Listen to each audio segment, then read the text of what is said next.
Welcome!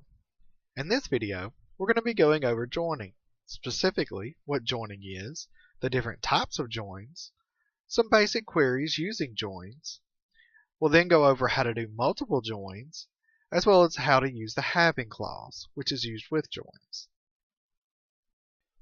So what is joining?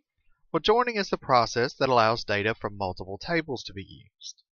So far, we've only been running our queries on one table, but most of the time you're actually going to need to use two or even more.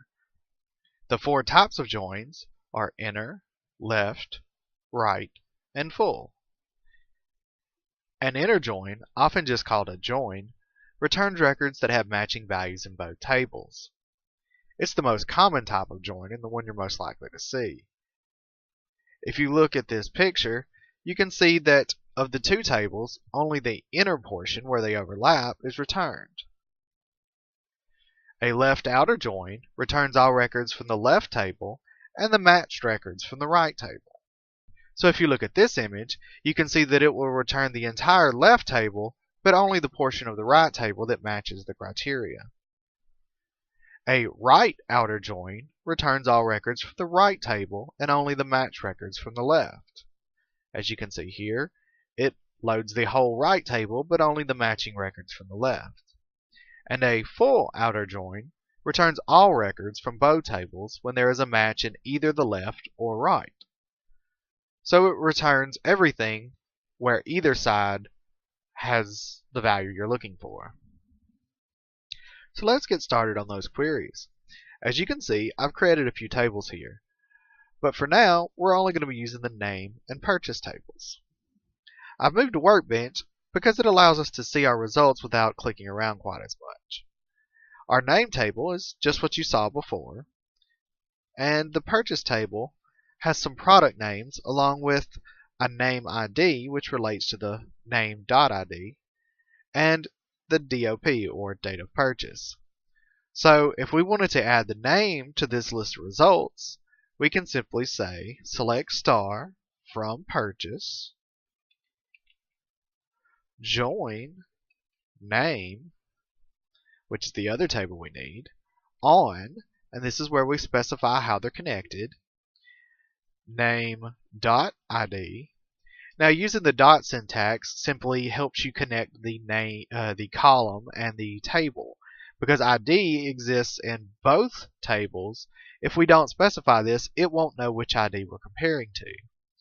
So name.id equals name_ID. And if I execute this, you can see that it gives us our results. Notice that even though there's 15 names and even more purchases, we've only gotten the results where the name ID equals the name.id. That's what makes this an inner join. To make this a left join, we use the same syntax, but we change join to left join. When we execute this, you can see we've now added the row for peas. That's because there was a purchase for peas, but no name ID was recorded. So now we have all of the products, but we have null for the name because we couldn't match that record.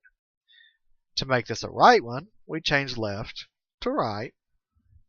And when we execute it this time, we get all of the names, but it only has this many products to match.